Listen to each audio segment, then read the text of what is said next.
just we'll go through, but we have some procedural stuff just to clear off the last meeting.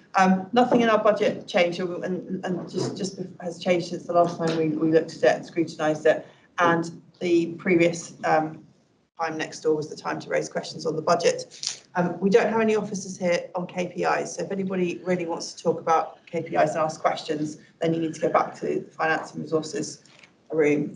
The timing on KPIs is that it's after the discussion next door, it's going to go to Finance and Resources Scrutiny Committee again next month before it goes to Cabinet. So if you do have any questions on KPIs, we can't have a detailed discussion here, but we can take your questions away. And Layla has agreed to take them away and try and get them answered for us. Or if you wanted to have a detailed discussion about it, I won't be offended if you get up and go next door. Okay, but I'm guessing everyone wants to go home on time today, which is good. So without further ado, what do we do with the apologies and all that sort of stuff? Because we've got people spread across committees. I have noted the apologies that I was given, which were from Councillor England, Councillor Santa Maria, but I have seen the others and they are next door, so. Okay. Councillor Wilkie is well chair, which is away. Yes, Councillor Wilkie is away. All right, great, thank you. Just taking this out of order just because that came to my mind at the moment. Right, minutes and actions. So I know there's been some correspondence about the style of the minutes in terms of commenting on the detail, but as far as the record here, which is the record of the conclusion and the results of our discussions, do we have any comments on the written minutes? Yes, I do. So I'll take Councillor Whitelow first. She just speaking. Well, basically, I want to correct something that happened at the last meeting. You will recall that Councillor Pringle asked a question. When I commented, she then said that she hadn't said that she'd asked for a consultation. Really, this was a concern to me. I apologise if I had got my facts wrong. However, when I did go back to the minutes, both the verbatim report and on the screen, she said, and I'll quote directly what she said, "I hoped in terms of the detail there'll be a consultation with local residents as to the sort of things they would like to see incorporated. Is that going to be feasible?" There answered to her question, and then Councillor Pringle made her further point, which was an elaboration of what she said. And at that point, I had my hand up already, and you very kindly asked me to join in. And I said, I can't remember exactly what I said, but it was about the consultation. And she said, "That's not what I said. That's not the point I'm making." And you said, it was clear that you did not say that. But in fact, if you go back and look at the record, it is perfectly transparent and clear that that is what Councillor Pringle said. And that I have no idea why she would have denied saying it, but she did. And I do think that it's very important that for accuracy of in the meeting to be noted and commented on, and that's the only reason why I'm bringing it here to this meeting now. Thank you. Well, firstly, I think you're right to mention that, and I apologise if I told you off, if you like, for something. I think my interpretation of what Councillor Pringle said was she didn't mean consultation with a big C. But what I shall do is I will go away and I will look at the video myself, and then I will write a note to Councillor Pringle and to yourself, just saying that we've looked at it, and the word consultation was said. Whether she meant consultation with lots of money behind it and fancy IT, but we do need to. It's difficult in the moment to always remember exactly what somebody said. And I don't need a written response from you. I just sure. Yes, absolutely. No, because I think Well, I'll reflect. I'm going to go and watch the video again myself, and I'll take write her a stinking note. Well, that's kind of what I was. No, I think it's good. That's why we have these things recorded. Yeah. I will go away and look at the video, and I will come back to you on what I decide to do. Thank you for mentioning it. Appreciate it. Councillor Timmis. Thank you, Chair. You mentioned the emails which emanated from myself, and I know that it didn't, presumably because it didn't get huge response, that did not cover everybody. But in my view, I can't agree to the minutes when I can't actually see them, because I've got to listen through them. It's actually really hard when you're listening to be able to pick up all the points. Also, it's very hard to go back to the points that you wish to look up without having to draw in and out, in and out. I have discovered since through my kids, my children, that actually it's possible on my computer, so if I can transfer the recordings onto my computer at home, I can then, with something that costs nothing, called notes or something, I haven't yet managed to sort it out, transcribe it. But I think that it's not, I can't agree to that the minutes are correct without having been able to see them. And I also feel that it's not easy for the public to access the minutes either. You give a synopsis, fair enough, but actually that doesn't come into a lot of the detail that we discussed.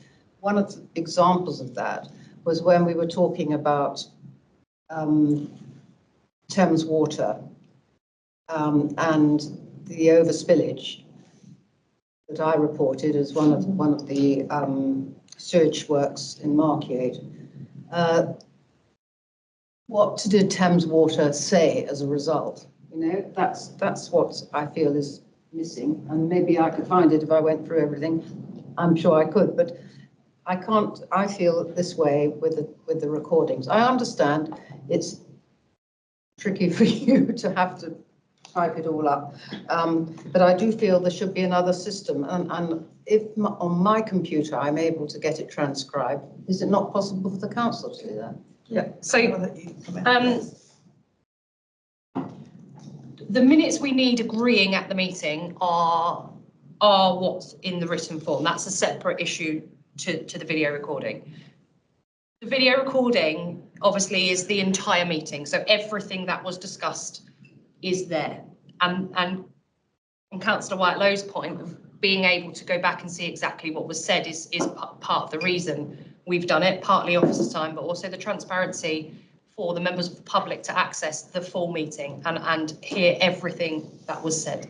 As a result of our Teams recording, whilst we are still recording on Teams, it produces a transcript, which, if requested by anyone, I am happy to send. Great. However, you just must understand that there are spelling errors in it. Yeah. It doesn't pick up local terms, and there might be, but it is a full transcription of the meeting if that's what you need. And as long as we are going on Teams, it's not always going to be the case, because our end point is to live stream on YouTube. But it will still be broken down on our website as it is now. It will still be put in its agenda item, so that will still remain. But I am happy to provide those transcripts if they are requested. It's not something I'll send round every month, but I am happy to send it to you if you request it. It automatically does it when I record the meeting.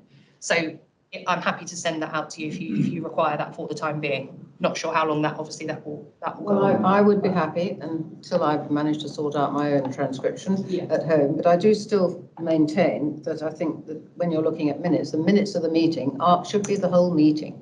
So in other words, what was said, and it can be different things, and you don't know whether the synopsis as put down has actually captured some of the issues that come. Yeah, that should only be action points and any decisions that were made. So that takes from the report that is given, the recommendations to the committee. And obviously there's not a huge amount of decisions that are made in this committee, but for other committees, the decision that is on the report, the recommendation to the committee is on the report, that is taken, and whether that is agreed or not agreed, and any action points as a result of that. And then obviously the video goes through.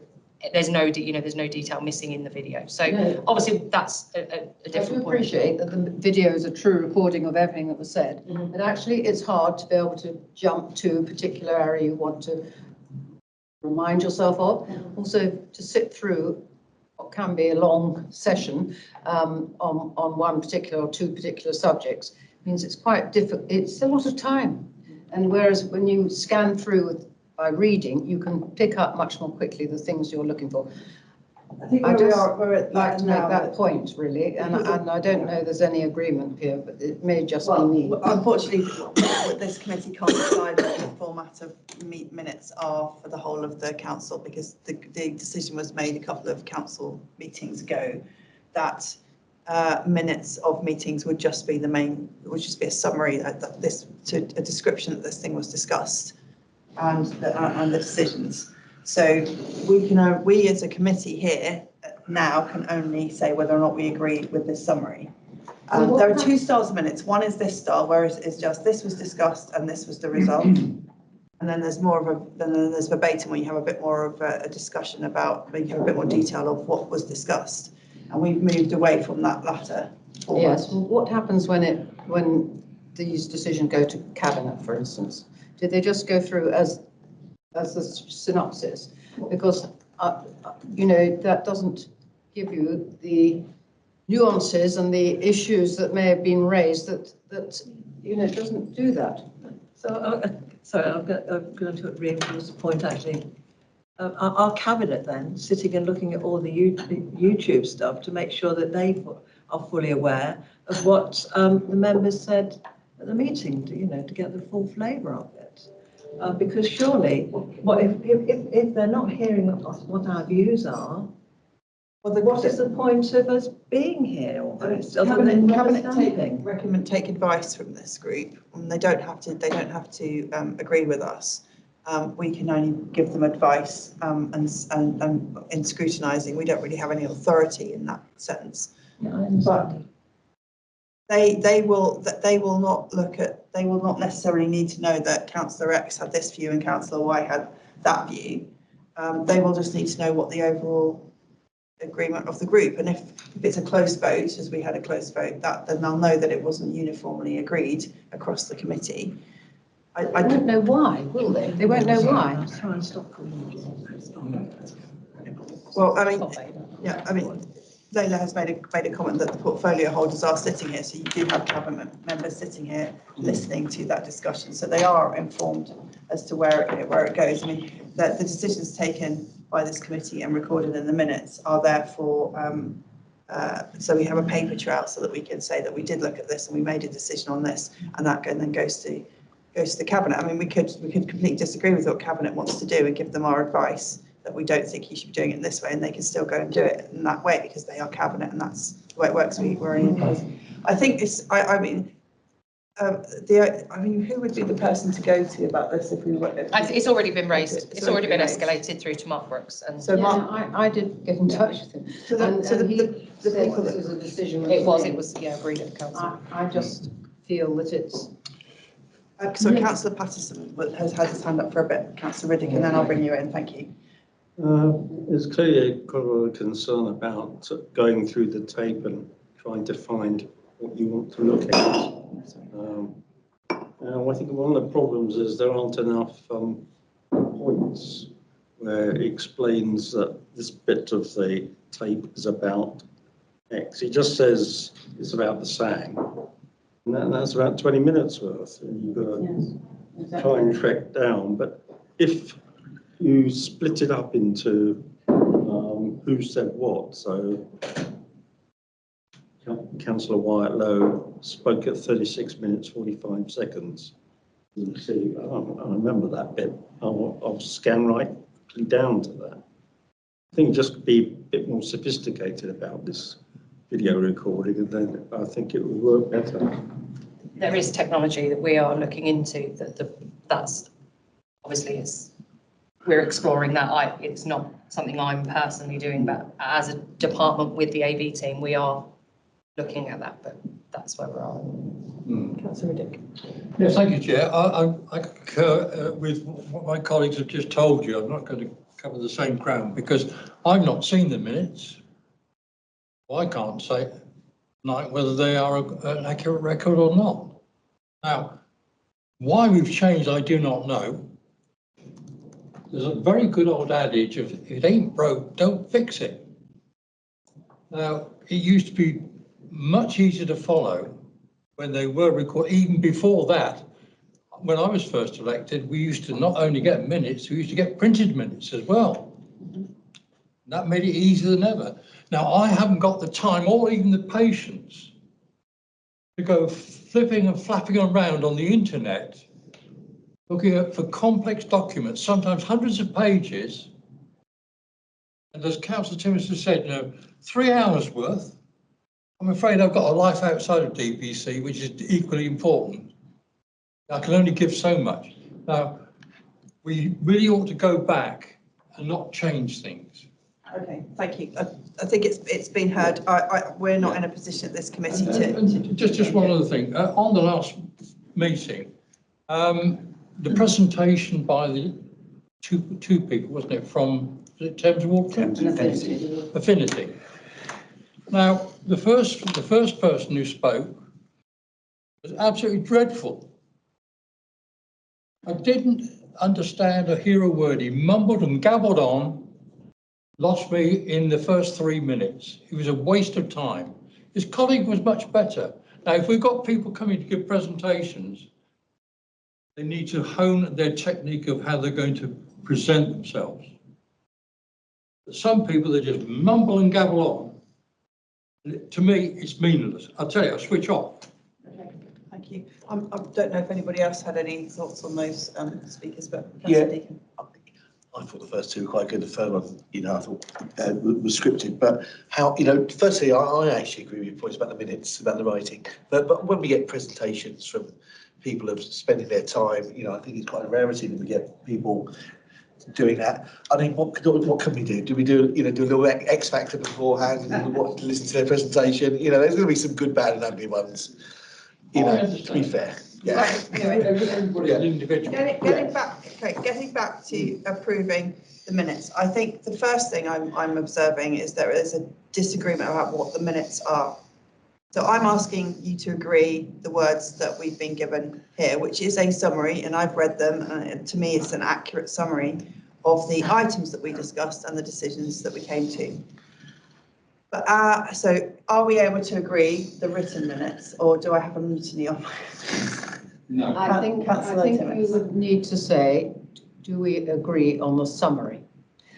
Because we could say we agree on the summary, but we can't say we agree on the minutes because we have not been able to go through them. And I do feel that that's important. Yes, that's my point. So I think we've got a disagreement on the definition of minutes. What you're calling a summary is the minutes. You called it a summary. There are note of the And I think that's what it is. It's an actual. Okay, well, I apologise. I'm not going to say that. I didn't say that. But when I said it's a summary of the discussion, I meant whatever I said. I meant summary of the discussion, which is now called the minutes. So the minutes, as agreed at full council, the style of the minutes is as we have in front of us, which is basically saying we agreed at the minutes. We had a presentation. There's a couple of actions for the people that gave us a presentation. Then we had a recommendation on the SANG about proving certain places to go forward as SANGs. There wasn't uniform agreement on that, so we had to have a vote, and it was passed just, and that's what's going to go along to cabinet. That those recommendations were agreed, and then we had a very short discussion on the work programme. So. With that minutes as they are written, do we have an agreement on those minutes as an accurate record of the decisions and the? I can do that because I have looked at the summary, but I have also gone through the video itself. So although I totally agree with my colleagues' comments and I have every sympathy with them, I can agree the minutes. Thank you very much. Personally. And just that as Leila has said, there is a lot of thought going into how we can improve this in the future, and your feedback has been sent and will be heard, and maybe we can have a report back, or maybe I'll have a chat with. Yeah, I mean, it's escalated to Mark. I'll go back to him to let him know that it's been raised again, although like Perhaps you said, it's not in this Perhaps we committee's. can have someone just to say a couple of words at the next full council as well. Just I mean, to it's update on where we are. Yeah, I mean, I can pass it on to Mark All right. Brooks. Yeah. Thank you, Councillor Whiteley. I'm probably totally inappropriate at this point, but I don't think we've ever thanked Leila for for the wonderful work that she does for this committee. And now is a perfect point to say, you know, I feel. So. I second that. I couldn't run it as smoothly. That will be going in. Turn it into a song if you there. Yeah, so there'll be sort of something sneaking in about, and a prize of tickets to the cinema or whatever. Thank you. It's on the video as well, so that's good. Yeah. Might put that on my Facebook. Yeah, so thanks. So I would like to officially, on behalf of the whole committee, as well as myself, and thank you very much for keeping us in the straight and narrow, including making sure that we are agreeing the correct version of the minutes. So, do I have any other comments on the written minutes? I just wanted clarity on point 8, where it says about sang sites that ward councillors will be involved. Is that just the ward councillors in the area of that sang site, or is it more wide? It's just to make sure that that goes on our work programme. All right, I just wanted Come to to this committee. I see. So yeah, I wanted to make sure it was wider because obviously Gabish Park, I'm right next to it, but it's not actually my ward. Can't answer that, and Sarah's not here, but I think that is in relation to the work programme and making sure that it comes onto the work programme for members. Okay. But I think again, I haven't watched the video religiously, but I think I did say something about that, just making sure that councillors are involved. Yeah, I remember. And I was probably thinking more about ward councillors, but you make a very good point. So perhaps we could just tweak the written minutes just to make sure that the ward councillors are involved, or the councillors are involved. Yeah. Maybe take ward out. Yeah. Chair, I think the planning service has got that message anyway, and I know it's basically the planning office is doing a lot of work with Steph's team on this as well, really, in terms of how those management plans. And if my memory serves me right, again, not watched the video, we were having conversations about the number of benches, for example, and I think Councillor Whitelow was talking about that. And in a ward that she's very familiar with, doesn't have to be your own ward. Councillors are well placed to be able to advise on that and talk to, I won't use the C word, but talk to their residents and find out what. So I think that was the premise. Yes, don't forget we exist, basically, when you're developing those plans. Is that okay? Yeah, great, thank you. Thank you. No, that was a good point. So other than that, can we say that the minutes as written are an accurate record of the top level discussions and the decisions that we made? Thank you for your forbearance. Do you want to take a vote on it, Councillor Riddick? Do you want to note that? I don't mind. I don't agree. I'm sorry. But I think we've got the majority, so we can go without a vote. But your comments are taken forward. Thank you very much. Okay. I have to flip back. So no, sorry, I just have to flip back up. We've done apologies for absence. Do we have any declarations of interest? I don't think we do today. There's no public participation as far as I'm aware. We have a member of the public viewing. We do. Thank you. And we don't have any calling, I don't think. Budget, we had, as I said at the beginning of the meeting, we had the opportunity just to discuss and ask questions. But if there is anything that you wanted to just discuss between ourselves on the budget, then I'm happy to talk about that now. Although, as I say, we don't have the relevant officers here, but we can always take things out of the meeting if we need to. But there weren't any changes on our bit from last time. Okay, all right, thank you very much.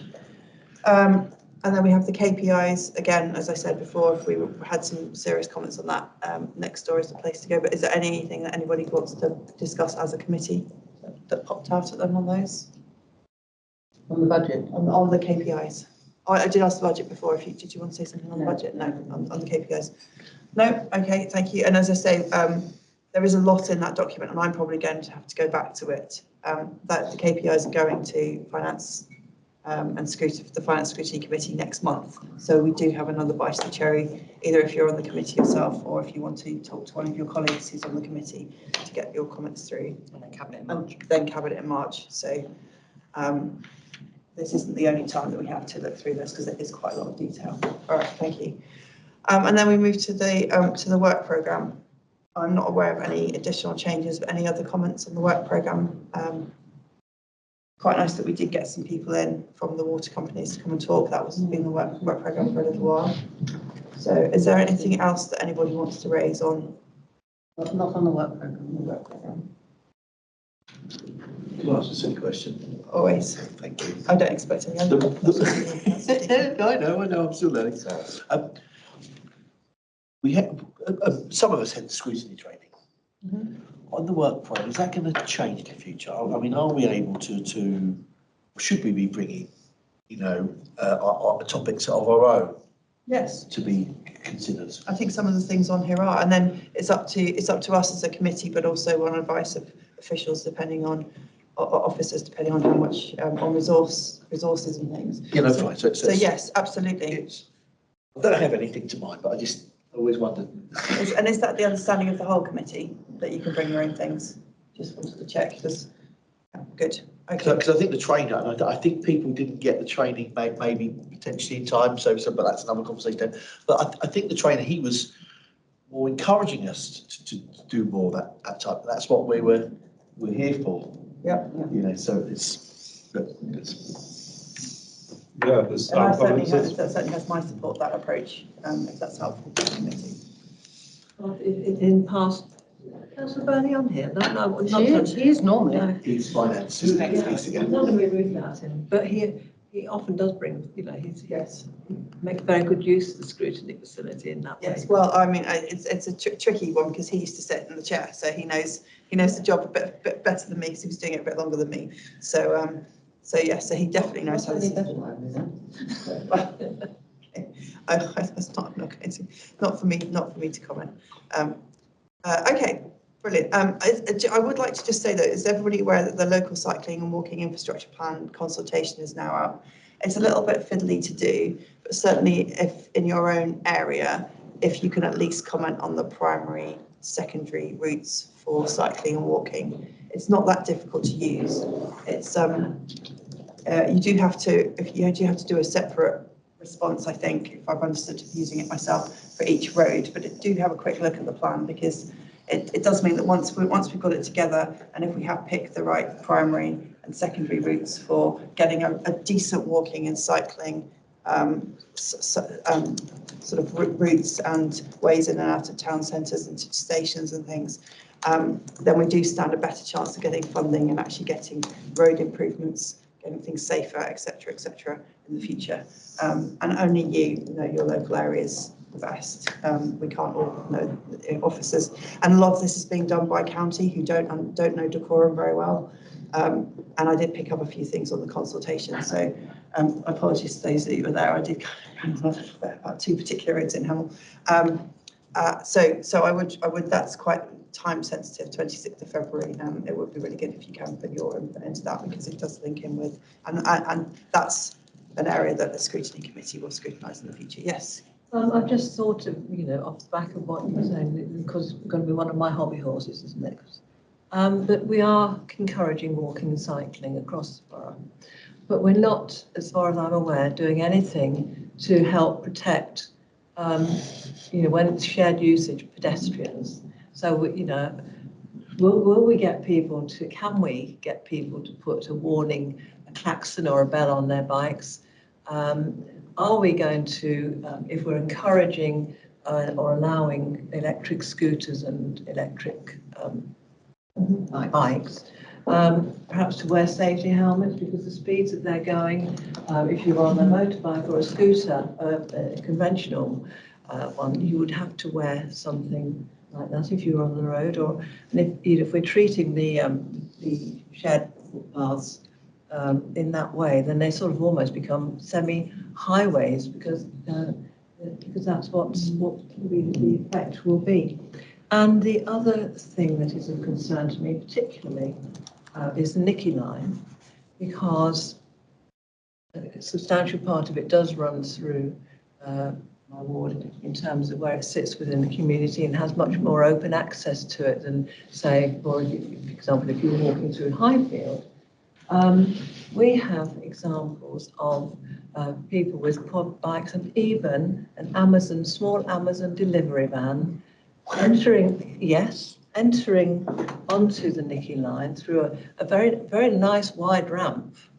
It's a Cherry Tree Grove estate on the end, and it's you can get on that way, But that's, you know, Is that on the sat nav, do you think? Can it get off? Or does she get off? If they get to the end of the I road. never heard end of the story, just people saying they've seen it driving along there. So presumably either it reverses or what have you. But we have a more serious problem is that because, you know, in fact, I actually personally didn't want to see it upgraded because it took away from the rural nature of it. And also there were concerns about the usage on it, and we get quad bikes. It's perfectly wide enough for quad bikes.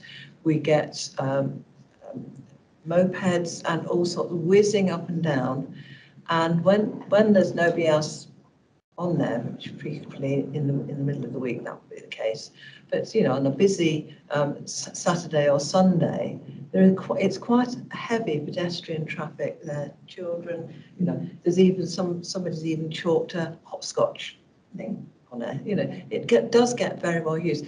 And if we are going to do that, then we need to think about putting bollards in. We need to think about putting kissing gates in so that quad bikes can't get through. But we don't want to impede people on buggies. It's tricky, but it does need to be attended to. Two important questions. I'm going to bring James in a sec, but to summarise, one is about if you are going to have mixed use, so legal mixed use between cycles and pedestrians, how do you make that safe and physical stuff? And then the second point is to do with enforcement of people using tracks and things for which they shouldn't. So James, could you come back on those 2 points, because some of them I think we have, the LC whip might have some control over and others are enforcement and we might not. Yes, thank you, Chair. Yeah, there's a few things going on at the moment. Let's deal with the Nicky line first. I mean, there's a lot of work being done there, as members will know. A lot of good work. Yes, I think the character has changed, and it's interesting when you go out of decorum.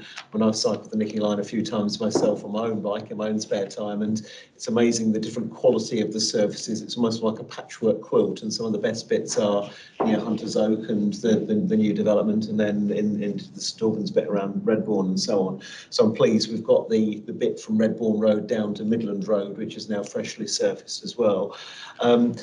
2 points I think on this. I think for residents who are noticing unauthorised uses, they ought to be reported on basically to. It's a good point actually. We would have to check on the actual regulations for the use on this. We do. It's one of our thoroughfares for people to use. Obviously, there are places where you can only walk or cycle, but we have some bikeways around the borough where you can use, say, a 4x4 on it and so on. But I don't think the Nicky line is actually one of those. But I think we need to know about those unauthorised uses, because this is the point. We don't enforce the use of it really. It's very much, excuse the term, self-policing really. And as Councillor Whitelow is saying, it's very much a shared surface as well, you know. So would you be able to take an action on that to find out who? Yes, if Laila wouldn't mind taking note of that, we'll follow up on that. And okay. Sorry, I'm doing a scrutiny of it already then. Well, no, I think so. It's in a consultation with the capital C phase, and this is part of the as far as I understand, this is part of the consultation. I think this is useful feedback too. We don't have to necessarily fill in the form. The team will take feedback in a different way, and we will register this. Do still answer it yourself as well, because it adds weight to it. Councillor Timmins. Just to comment that there are footpaths. There are footpaths which allow unmotorised traffic, byways, and then there are boats which are where they allow motorised. So motorised should include electric bikes and certain quad bikes, and we see motorbikes on a lot of our rural footpaths. They come out they're not local, they come out in vans with their motorbikes, and of course they ruin the footpaths to an extent, making them all muddy. But there are restrictions, and I don't know whether the Nicky line presumably hasn't had any designation put on it. I'm not aware of it. And it should have some sort of designation, if it's footpath or whether it's a byway where you'd allow bicycles on, but you wouldn't allow. Nicky line is on the LC whip, isn't it? And so you are able to go to zoom in on the map, click on the bit of the LC, the Nicky line that you're interested in, and comment on that. But if either doing the consultation, I'm happy to take comments and that I will pass on to the consultation team as well if you don't want to email them direct. It's such an important, because of the future and just getting more people active as well as climate change. And the fact that we do have these amazing routes and we are going to have more people and we don't want as much traffic on the roads. All of the discussions we've had in this group, it is really good to get it right. Allow horses along it? Well, that's another question. There was a horse somewhere the other day that was anyway. I wasn't expecting. Chair, can I just follow up I'll on just let the other James points, just comment and then from Councillor Whitelow's points, really. I mean, I think the good news about this LC whip is it's a platform for us to really build up our walking and cycling network around Dacorum, really. And I think, you know, with the encouragement to other modes of transport, sustainable modes of transport, I think there's going to be a case for, once we're through the LC WIP programme and hopefully when we find some funds to do some work and further work to the Nicky line and so on, there's probably things like bells and helmets and all the safety issues I think that Councillor Whitelow was mentioning. They're not things that we can enforce, but there's probably a good basis for a really good comms plan and engagement with our community around that as well. So because if we're going to have more of this is the point, is it? There's going to be more to share. And the canal as well is really, really important, potentially. I'll bring Councillor Bromham. Well, it's just about Councillor Whitelow's comment about the compatibility of bicycles and walking and things like that. And I think that does allude slightly to what a lot of my thoughts have been in the neighbourhoods, because we have the enforcement, which is very rules orientated and about sort of punishment and so on. But actually, most people want to do the right thing. And the Canals and Rivers Trust, for example, has a code of conduct. And so we built up a relationship with them, and I want to ask them to actually post their code of conduct in more places. And that does include the things that you mentioned, that bicycles should not go fast behind people, even though cyclists may think it's safe. It causes too much shock to the pedestrian, and they should use their bell or whatever. And there's the highway code now has the hierarchy of road users, of course, which applies, I think, on cycle paths as well. So bicycles give way to pedestrians, for example. I think that's what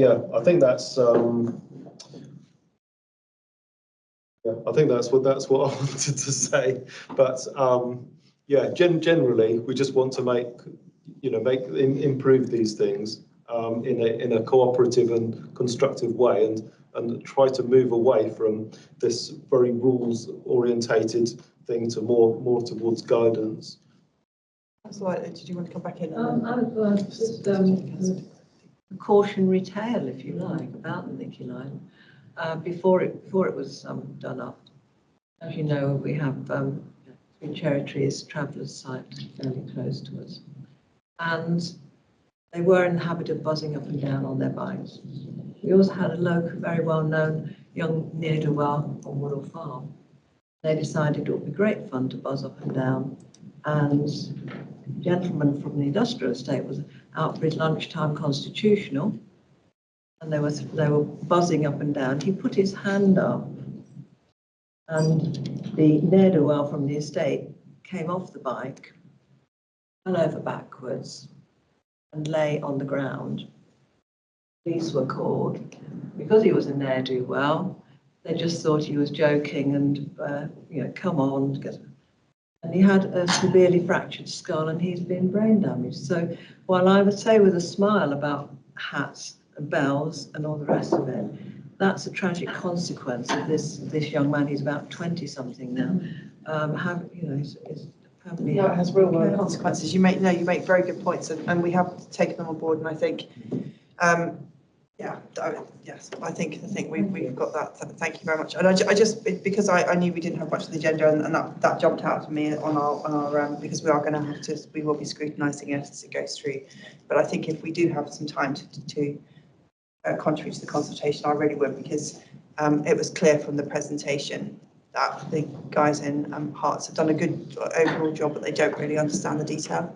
Do you want to say It something? was just a point on the enforcement or Oh, yeah, guidance. go for it. Before we move on, it was just to say that I understand in some areas guidance might work, but in some areas we've got some right scallywags, and if that's a polite, correct term to use. And you know, I was sitting with the PCSO at Goodwood Shops at the cafe, and some kids just zoomed past on the electric scooters in a pedestrianised area in front of the shops, and she shouted after them, but that's all she could do. And we cut, so the enforcement is an issue for me in areas, you know, where we might need it. I think electric scooters are kind of beyond the council really at the moment. It's Can I mention? they're a thing, Yeah. It's the same with the bike. On that point, the PCSA, the Police Constable Special Officer, they have powers to stop minors as well. The issue, one of the issues with the enforcement contractors that we've got is that if they're under 18, which a lot of these people on scooters and things are, and a motorbike came right up the footpath next to the primary school just the other day when I was walking past. Now that one of our sort of contractors wouldn't be able to do anything about that, but if they're an actual PCSO, they could. yeah, anyway, the point's taken. Some of it falls within the council's remit, some of it doesn't. Just a really quick point, Chair. I mean, yes, it's absolutely county who are funding this project, and they've done others around the county, and the county officers have been put into it, but it's had a lot of input from decorum officers as well. So it has had our own more focused input as well. But point is, nobody knows our towns like our residents really, and hence the consultation. Well, I think, so we should get a nice rounded picture. Well, I don't want to overdo just repeat what I said before, but there was a pathway that is only ever going to be a pathway, and it was a cycleway. Yeah. And then I think it did make me think, had they got the cycle and the walking ones modelled up, but it wasn't marked on the walking. Yeah, little point I wanted to make. So that was my point. So only we can only make it better by looking at it, really. It's a very quick point. Yeah. I think there's a difference. I mean, you mentioned electric scooters and electric bikes. I think the electric bikes are just power assisted, as I'm aware. And you still got a pedal, and they only go 15 miles an hour. It might mean electric motorbikes. Right. Not properly licensed. Fine. Some can go. 15 miles an hour is still quite fast on an arrow. Right. Electric bikes, oh, sorry. Yeah, well, I don't know whether you call a motorised vehicle when the original description, which is how pathways, byways and roads, as are known, are differentiated, whether a motorised vehicle, because before that there weren't such things as electric bikes or electric scooters. And the difference, I think, is that they go faster and, you know, and perhaps, I don't know. I think the ones that are legal or they sell in health foods or whatever in cycle shops are capped to go only a certain speed. But it's 50 miles an hour might still be quite fast. Yes. Yeah. But there are illegal ones, a lot of illegal ones. Electric scooters, these electric scooters, they're the ones that are. Don't leave them inside because they can burst into fire at any time. And just to completely digress and go off. Anyway, thank you very much. Thank you for listening to me on that. Is there any other comments? Can I just ask another question, which I don't know? I raised it, I think, at the last meeting, and this is for James Doe to answer, as whether there's any scrutiny of the monies that are paid to the National Trust. Do we know what they're used for? I mean, other than in general terms for the Chiltern Beechwoods, for the mitigation of the impact on Chiltern Beechwoods, what are they actually using that money for? Because people who, developers or people who build a house, whatever, are having to contribute quite a lot of money now to, which is for the National Trust and Natural England. And I think we should know how they're using it. And can I just back that up, because I think I made the point last time as well that the National Trust is advertising for people to come to Ashbridge and use it in the cafe and everything, which it counteracts what we're trying to do in Natural England. So yes, James, what happens with that money and can we scrutinise it? So it's very early days at the moment because we're right at the start of the process. I think the answer is yes, we will be, and we certainly should be, and we will, because apart from anything else, we need to understand that the money is being spent in the right way, so that the mitigation of that environment is properly addressed, really, because we all love Ashridge and we want it to succeed. There are responsibilities on us around its integrity and so on. Natural England will want to know that as well, because they're the responsible government body as well. And of course, we don't want to end up with another planning moratorium as well. If I think perhaps we should ask the National Trust to come. Well, you read my mind. We might want Natural England there too as well, maybe. So can we add that to the work programme, please? There's a couple National of things. Trust One I and think National Natural Trust and Natural England. It'd be good to get an update from them, given that we're now out of the moratorium. And then I think something about scrutiny of the money as well. Natural England. Natural England. Okay. And now, so Councillor Timmis and I have just cooked that up between ourselves.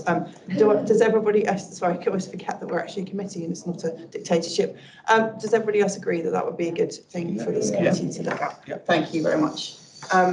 Any other comments, anything else to add to the work plan? Yes. Well, it's not necessarily the work plan, but I just something I picked up AOB, on. we're at AOB. I'm not sure how it's classified, but we have a park in Guilbridge which is in absolute dire need of repair, and I noticed it wasn't on the list. And it's in the one in Springfield. It's used by very young children. It's currently rusty and falling to pieces. I'm not sure how it got missed or how I can help get that prioritised. There was a discussion in, so we will come back to which one it actually is. There was a discussion next door briefly, Councillor Burnley raised about the sort of money for leisure being put to one side and playgrounds not having a budget at the moment, if I understood what he said. So I think that was more about our main leisure facilities like the sports centres and so on, really. Surplus. This is So two questions then. If you could just let Stefania know which play park, so update on that particular one, and then separately, do you have a general, could you just give us a very brief summary on where we are on playground maintenance? Yes, please? so we have, the good news is that we've got a good program and a good budget set up for replacements or repairs. I don't know how that was formed and how it was created, because that was before I started, but I know that we do have a program. Could you share that timetable with us? Yes, please? so I know that we've gone to procurement to engage with the contractor, but I was talking to Ian Ross and the head of service and the officers as well, just to make sure as well that we do have a little bit more engagement as well, in the same way as, we're doing the same with SANG, and, to make sure that local councillors are also involved in this and know I think that would be good when you're about to go and do something. Once we're going to procurement now. Okay. So we're engaging with the contractors who can help us to implement this. I think in the implementation phase, and there is I'm pretty sure in terms of design, etc., and implementation, a list to keep everybody informed. So I'll ask Ian, is coming to the meeting in March, so I'll ask Ian perhaps to update you on that. That would be great, just if it could be a written update or an oral update, that would be excellent. But then to your specific park, can you take us to your park? Yeah, Where is it? It's Springfields, it's in the dip, it's a valley, so we have two parks. One that's been done up, when I say recently, it was years ago, but the most recent. That one's generally used by the teenagers, and the young children or the parents of young children don't want to take their children there because it's vandalised, there's broken glass, all down slides, it's, had Where the football's played? several. Is it the Kind of, it's, because we've got, bit if you that's go, connected to the bit near what was Capital Laureate? it's near to there. If you go down Galley Hill and you get to the dip where we've got the valley, It's on the on the right. left you've got the biggest part of the valley, that's the older play park, but on the right is a smaller area, it's called Springfield. It's where we've had some butterfly work done, some wildflowers put in, and that's really used by the young children. And I know a lady who's a childminder, and she takes her children there, and it's really rusty and not in a good condition. She sent me, videos. I've been there myself as well, so I know. My suggestion is, can you send details to Stefania, and then could you, in your reply, could you reply to the whole committee, please? I don't think you need to send your question to the whole committee, but if the answer could come to the whole committee. That's great. Thank you very much. Councillor White, thank you. Sorry, it's about the programme for playground improvement, and I've got a memo, an email which says that Woodall Farm is going to be done in June of this year. Now, you're telling me you're still looking for a procurement, and I've been told it's going to be delivered in June. Yeah, so there's still time because I mean that some of the works are not major work on re-landscaping or anything like that. It's all about making sure that we've got perhaps a replacement of some of the equipment or something like that. So it is possible to achieve that deadline. And obviously the program and the contractors that needs to be agreed with the contractors once we get them on board. But in terms of the indicative timeline, and that's why I think it's important as well that perhaps Ian is giving you an update on that in March, so that you know how that this is going to be implemented. But it is possible for small interventions. It's not a new playground. No, I'm aware of that, and I think the scheme that's going in is a fairly substantial one. It was being planned with Rob Cassidy. Yes. Over about 2-3 year period. Right. And now it's just come to fruition, and so I was just a little bit concerned about that. Absolutely. And I think it's about £85,000 worth. It's yeah, I mean, a while since that might have been done. the equipment are really expensive. Even a small just one piece of equipment could cost us £70,000. But I think I don't know the details of the works that needs to be done in that play area. But if in the programme, when is this memo that you had? Was it recent? Yes, it was, and there was, in fact, I think it's a note on the end of one of these meetings, because I was I've been obviously looking at my papers today, and that's what made it stick in my mind. There's about four parks being done in different areas, and there's a waiting list of about another 6, which are the next phase. That's what sticks in my mind. We'll give an update. If we can get an We'll give an update update. next time, because I think everyone is interested in parks, aren't they? Absolutely. Yeah. We'll give you an update. Thank you. Really helpful. Thank you very much. And I think that can come as a regular thing. I don't think we need to add to the work programme per se. Any other business? Yes. Talking about Ian's presentation in March, I believe he's going to be talking about the verge hardening programme. Robin knows I've spoken to him many times about this because it's a great need in Gadebridge. We've got a terrible parking situation, quite dangerous really. I am very concerned about there not being enough funds in the verge hardening programme for the need that there is. Potentially. I think we're at very early stages. Sorry, Chair, can I? No, sorry.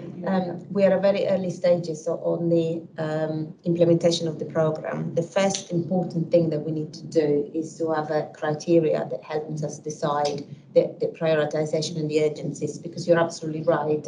We've got a very, very long list, and the budget, although it's a sizable budget, but it's still, considering the long list that we have, potentially we won't be able to fund, most likely we won't be able to fund everything. And also, it's also quite right that we do due diligence in relation to value for money, and we're spending public money, so we need to make sure that we're spending it for the right reason in the right places.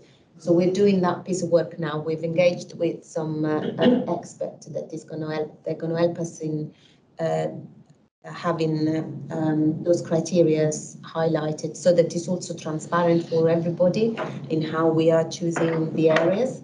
So once we've got that, and Ian will give you an update where we are with that, then we can decide on the priorities on the programme.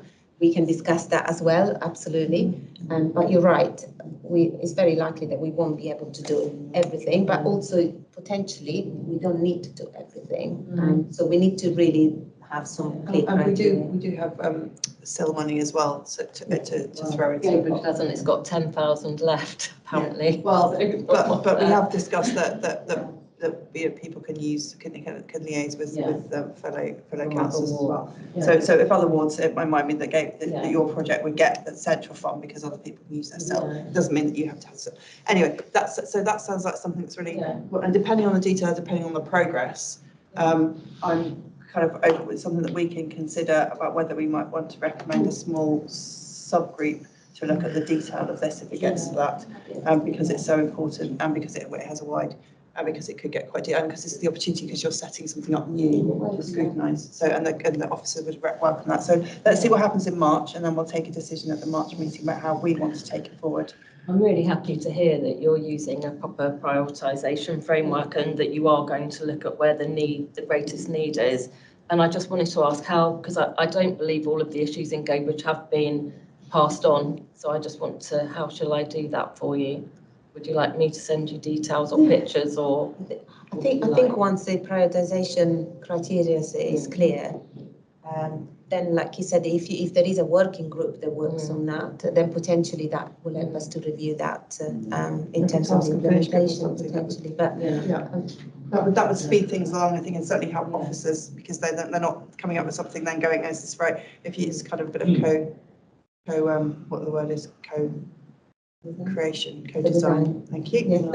Yes. Yeah, I mean, like the ones that you've mentioned to me and other, I've tried to collate those so that when we get to this stage, when we have a list and then start to prioritise them, then we can make sure that those go in. Yes, Councillor Brome's there. He's willing to. He's got it's in your area, isn't it? Yeah. So he's got an interest. So he's volunteering to take that.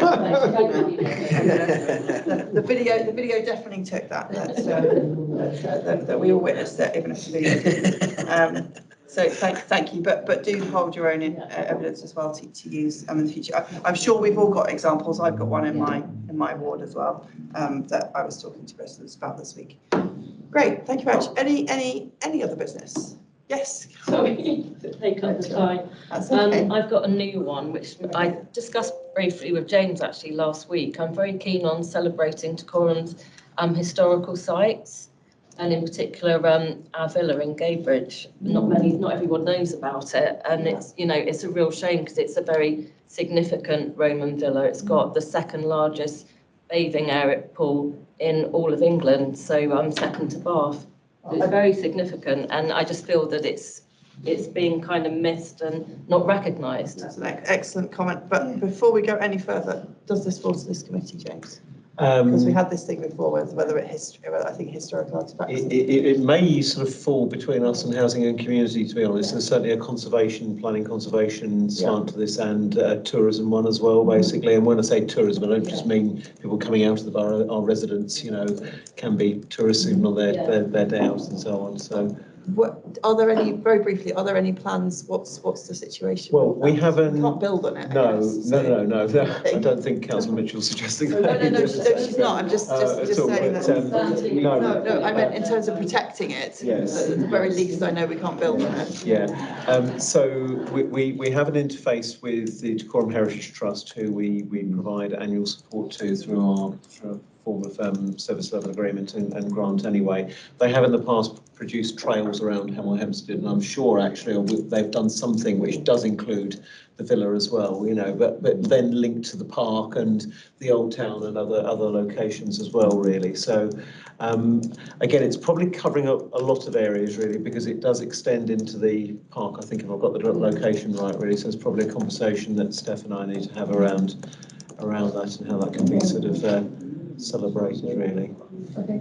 Right. Sorry to take away, I think. Very good. And in between, I hopefully now we're getting a bit more up to speed where we're familiar with officers and who to ask. You can always ask Layla in member support. Who do I go to? That's what I usually do. Regularly. Yes. We all do. But also at the same time, particularly because this is quite a light agenda, I think it's been quite useful for us to just to remind ourselves of the other things that we look after and that we're interested in on behalf of our residents, that aren't just things that we have to respond to. So on that, anything else? Well, brilliant. Thank you very much for your engagement. Thank you for your feedback. I will sign those minutes.